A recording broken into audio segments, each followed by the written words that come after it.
Gold, trusted gold buyers. మీరు తాకట్టు పెట్టిన బంగారాన్ని విడిపించి ఈ రోజు ఉన్న మార్కెట్ ధరకు కొనబడను.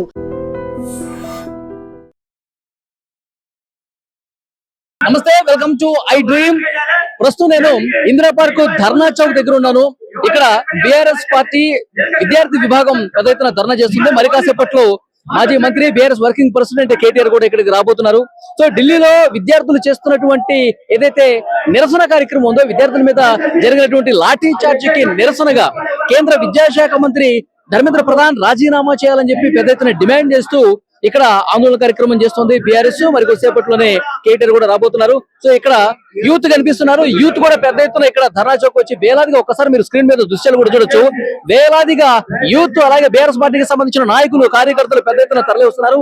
ఇక్కడ ఉన్నటువంటి ముఖ్యమంత్రి రేవంత్ రెడ్డి సరైనటువంటి బాధ్యత తీసుకోవటం లేదు, విద్యార్థులకు అండగా నిలబడటం లేదు, కేంద్ర మంత్రుల మీద మాట్లాడటం లేదని చెప్పి బీఆర్ఎస్ ఆరోపణలు చేస్తున్నటువంటి పరిస్థితి.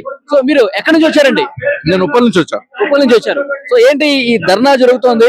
ప్రస్తుతం భారతీయ జనతా పార్టీకి వ్యతిరేకంగా కేంద్ర మంత్రి ధర్మేంద్ర ప్రధాన్ రాజీనామా చేయాలంటూ దేశవ్యాప్తంగా ఆందోళన జరుగుతుంది. ఈ రోజు బీఆర్ఎస్ విద్యార్థి విభాగం కూడా ఆందోళన చేస్తుంది. సో మీరు ఏం చెప్తారు ఈ సందర్భంగా? ఈ రోజు 3 పేపర్ లీక్లు అయినాయి 3 సంవత్సరాలలో. నీట్ పేపర్ లీక్లు, ఒక్కదానికి కూడా అకౌంటబిలిటీ లేదు. ఈ రోజు మేము స్టూడెంట్స్ కాకపోవచ్చు, మాకు ఉద్యోగాలు ఉన్నాయి, మా పర్సనల్ లైఫ్స్ మాకున్నాయి, కానీ స్టూడెంట్స్ కొట్లాడుతున్నారు ఎందుకోసం? మా నెక్స్ట్ జనరేషన్ కోసం. ఆ నెక్స్ట్ జనరేషన్ లో కావాల్సిన అకౌంటబిలిటీ కోసం ఆ స్టూడెంట్స్ చేస్తున్న నిరసనలకి మేము మద్దతు తెలపడానికి మేము ఇక్కడికి వచ్చాం. ఓకే, అంటే ఇప్పుడు ఆల్రెడీ ప్రధానమంత్రి నరేంద్ర మోదీ గారు చెప్పారు, ఫాస్ట్ ట్రాక్ కోర్టులు ఏర్పాటు చేస్తాం, ఆల్రెడీ లీక్ చేసినటువంటి నిందితుల్ని అరెస్ట్ చేస్తాం, ఇవన్నీ చెప్పారు. సో అర్ధరాత్రి కూడా ఒక వీడియో రిలీజ్ చేసి కేంద్ర ప్రభుత్వానికి బాధ్యత ఉంది, విద్యార్థుల నిరసన విరమించండి అని చెప్పి కోరారు. దీన్ని ఏమంటారు? మా డిమాండ్ ఏంది? రిజైన్ ధర్మేంద్ర ప్రధాన్ రిజైన్ చేస్తే గానీ మాకు న్యాయం దక్కదు అన్న ఉద్దేశంతో స్టూడెంట్స్ నిరసన తెలుపుతున్నారు. వాళ్ళకి సపోర్ట్ చేస్తే మేము ఇక్కడికి వచ్చినాం. అంటే ఆయన ఒక్కటి రిజైన్ చేస్తే సమస్య మొత్తం క్లియర్ అయిపోద్దా? రిజైన్ చేస్తే ఆయన రిజైన్ చేస్తే ఆయన పదవిలో ఉన్నంత వరకు న్యాయం దక్కదని మేము నమ్ముతున్నాం. సో అది మెయిన్ డిమాండ్. అయితే కేంద్ర మంత్రి రిజైన్ చేయాల్సిందే. ఆయన రిజైన్ చేస్తేనే విద్యార్థులకు న్యాయం దక్కుతుంది. కేంద్ర ప్రభుత్వం కూడా భవిష్యత్తులో ఇలాంటి లీకులు కాకుండా జాగ్రత్తగా ఉంటుంది. ఆయన డిమాండ్ కే మేము కట్టుబడి ఉన్నామని చెప్పి ఇక్కడ వచ్చినటువంటి బీఆర్ఎస్ కార్యకర్తలు అందరూ కూడా చెప్తా ఉన్నారు. సో ఇక్కడ పోలీసు బందోబస్తు కూడా మనకు కనిపిస్తోంది. మరి కొద్దిసేపట్లోనే కేటీఆర్ ఇక్కడికి రాబోతున్నారు. పోలీసు బందోబస్తు పెరుగుతోంది. ఎందుకంటే దేశవ్యాప్తంగా జరుగుతున్నటువంటి నిరసనల కారణంగా ఉద్రిక్త పరిస్థితులు నెలకొంటున్నాయి. ఘర్షణ పూరిత వాతావరణం కూడా కొనసాగుతున్నటువంటి నేపథ్యంలో ఎలాంటి అవాంఛనీయ ఘటనలు జరగకుండా పోలీసు బందోబస్తు అయితే ఇక్కడ కొనసాగుతున్నటువంటి పరిస్థితి. సో మరికొంతమంది ఇక్కడ యూత్ ఉన్నారు, వాళ్ళతో కూడా మనం మాట్లాడే ప్రయత్నం చేద్దాం. సో బ్రదర్, ఎక్కడ నుంచి వచ్చారు? ఇక్కడ హైదరాబాద్ అండి. హైదరాబాద్. సో ఏంటి, ఏం చెప్తున్నారు? ఈ ధర్నాలో ఏంటి డిమాండ్? మా డిమాండ్ ఒకటే అండి, ఫస్ట్ థింగ్ అకౌంటబిలిటీ తీసుకోవాలి.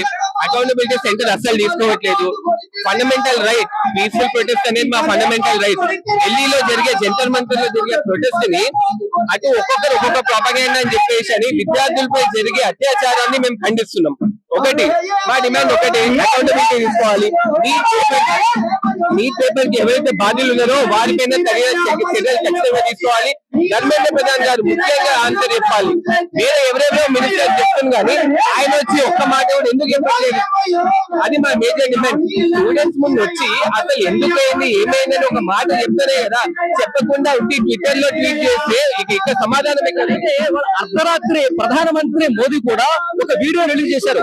ఫాస్ట్ ట్రాక్ కోర్టులు ఏర్పాటు చేశాము, చర్యలు తీసుకున్నాం, భవిష్యత్తులో ఎలాంటి పేపర్ లీక్ కాకుండా పార్లమెంట్ లో బిల్లు పెడుతున్నా ఉన్నారు. అన్ని మాటలు చెప్తే ఎవరైనా మాటలు చెప్తారు. అండ్ ఫాస్ట్ ట్రాక్ కోర్ట్స్ అని చెప్తారా? ఫాస్ట్ ట్రాక్ కోర్ట్స్ అనే సిస్టమ్ ఇప్పటి నుంచి కానీ ఎప్పటి నుంచో ఉంది. అట్లా అని చెప్పి క్లైమ్స్ ఏమైనా తగ్గినాయా? జ్యుడిషియల్ లో ఇప్పటికే ఎన్నో కోర్టులలో కేసెస్ పెండింగ్ ఉన్నాయి.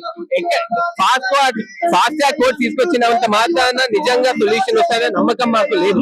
మాకు ఒకటే కావాలి, నీట్ యొక్క లీక్ ఎవరైతే బాధ్యులో వాళ్ళే చర్యలు తీసుకోవాలి. సిస్టమ్ లోనే ఇంకా ఫెయిలియర్ ఉండక ఇది ఒక హార్డ్ అకౌంట్ తీసుకొస్తారంటే మేము ఎలా నమ్మాలి? First of all Dharmendra Pradhan గారు ముందుకు వచ్చి చెప్పాలి. ప్రైమ్ మినిస్టర్ మళ్ళీ ఎప్పుడు చెప్పింది, ప్రైమ్ మినిస్టర్ గారు ఇప్పుడు చెప్తున్నారు ఇన్ని రోజుల ప్రొటెస్ట్ కి ఎంతో మంది సూసైడ్ అయిన తర్వాత ఇప్పుడు చెప్తున్నారు prevention is better than cure అని అంటారు. అసలు ఈ సిస్టమ్ అంతా బాగుంటే అసలు లీక్స్ ఎందుకు అవ్వాలి? ఫస్ట్ ఆఫ్ ఆల్ అది మా మేజర్ డిమాండ్. మా డిమాండ్ ఒకటి, ఫస్ట్ థింగ్ ప్రాపర్ అష్యూరెన్స్ ఇవ్వాలి. మా స్టూడెంట్స్ యొక్క డిమాండ్స్ వాళ్ళు వినాలి. ఈ రోజు CJP మీటింగ్ చర్చలకు పిలిచారు. సో ఈ రోజు కేంద్ర మంత్రి రిజైన్ కి ఏమన్నా సమ్మతం వస్తుందని మీకు అనిపిస్తుందా? నమ్మకం ఉందా? నమ్మకము అంటే ఒకటే అని చెప్పేది, రాజకీయ నాయకులు ఎప్పుడు నమ్మలేము. ఫస్ట్ అది ఒకటి చెప్తారు, రేపు ఇంకో మాట చెప్తారు. ఇదే ధర్మేంద్ర ప్రధాన్ గారు ఒడిశా టైంలో వాళ్ళు విద్యార్థి నాయకుడు ఉన్న టైంలో ఒక క్వశ్చన్ పేపర్ లీక్ అయితే వాళ్ళు 1500 స్టూడెంట్స్ తో ఒక ప్రొటెస్ట్ ఆర్గనైజేషన్. అదే ధర్మేంద్ర ప్రధాన్ గారు ఇప్పుడు స్టూడెంట్ లీక్ అయితే ఎందుకు ఆ రెస్పాన్సిబిలిటీ తీసుకోవట్లేదు మా డిమాండ్. రిజిగ్నేషన్ చేస్తే మాకైతే నమ్మకం అస్సలు లేదు.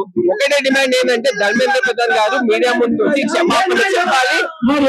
ఆయన రాకపోతే ఏంటి? ఆయన రిజైన్ చేయకపోతే ఏంటి మీ నెక్స్ట్ కార్యాచరణ? ఆయన ఆ యొక్క ఈ పోరాటం ఇక్కడితో ఆగదు. ఇలాంటి పోరాటాలు చేస్తూనే ఉంటాం. ఫండమెంటల్ రైట్, ఇది ఒక డెమోక్రసీలో ఇంకా ముందు చేస్తూనే ఉంటాం. ముందు ఇలాంటి కార్యక్రమాలు చేస్తూనే ఉంటాం. అది డెఫినెట్ గా ఇక్కడ ఉన్నటువంటి యూత్ అదే ఆందోళన చేస్తా ఉన్నారు. మా డిమాండ్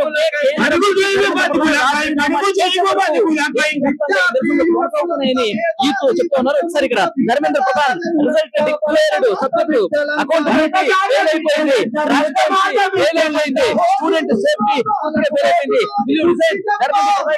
ధర్మేంద్ర ప్రధాన్ రిజైన్ చేస్తావా లేదా అని చెప్పి చాలా స్పష్టంగా చాలా బలంగా ఇక్కడ ధర్నా చౌక్ లో ఉన్నటువంటి యూత్ పరిస్థితి.